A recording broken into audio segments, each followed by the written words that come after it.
राधे राधे। हरे कृष्णा। प्रिय श्रोताजन, अभी आपने तृतीय अध्याय में मल मास का अपमान के कारण दुखी होना अध्याय सुना था। अब इसके आगे आप चतुर्थ अध्याय सुनेंगे। सो इस प्रकार है। बोलो पुरुषोत्तम भगवान की जय। चतुर्थ अध्याय अधिक मास का भगवान की शरण में जाना।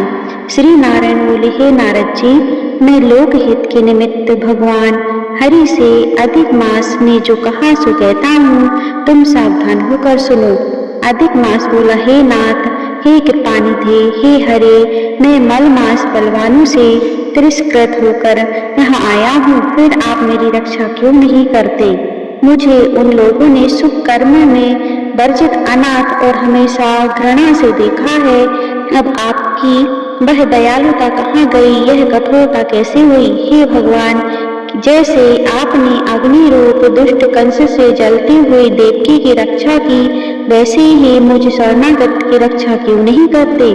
हे दीन वत्सल, हे दुख शासन के दुख से द्रौपदी की रक्षा की, वैसे ही मेरी रक्षा क्यों नहीं करते? कृपा सागर बताइए। हे प्रभु, जैसे आपने यमुना के कालियदह में नागराज के महाविश्व से गोप और गौओं की रक्षा की, वैसे ही हे रक्षक मुझ दीन की रक्षा क्यों नहीं करते?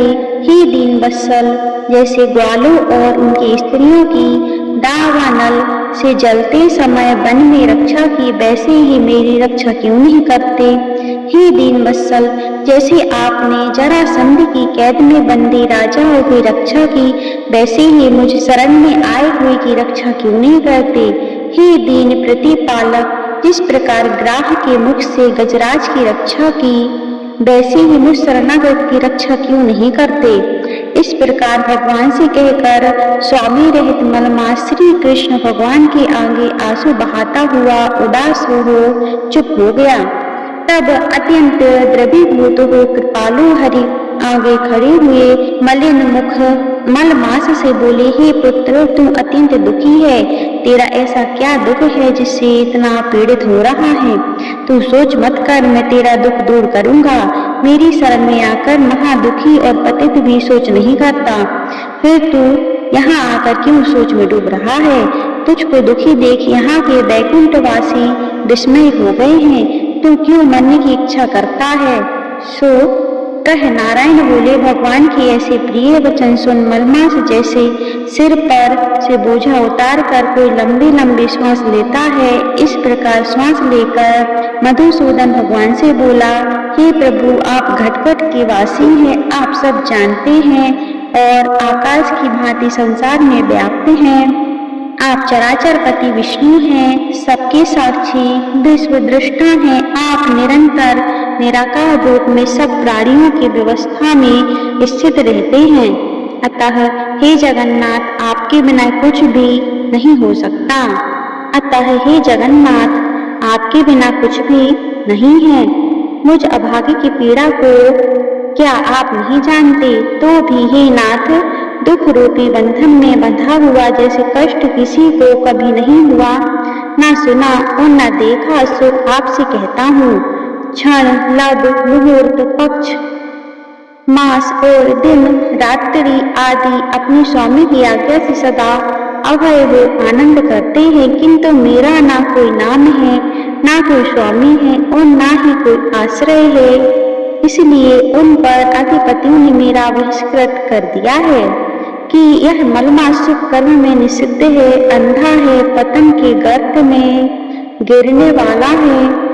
अतः मैं मरना चाहता हूँ, जीना नहीं। ऐसे जीने से तो मरना ही अच्छा है। नित्य जलता हुआ कैसे सुखपूर्वक सो सकता है?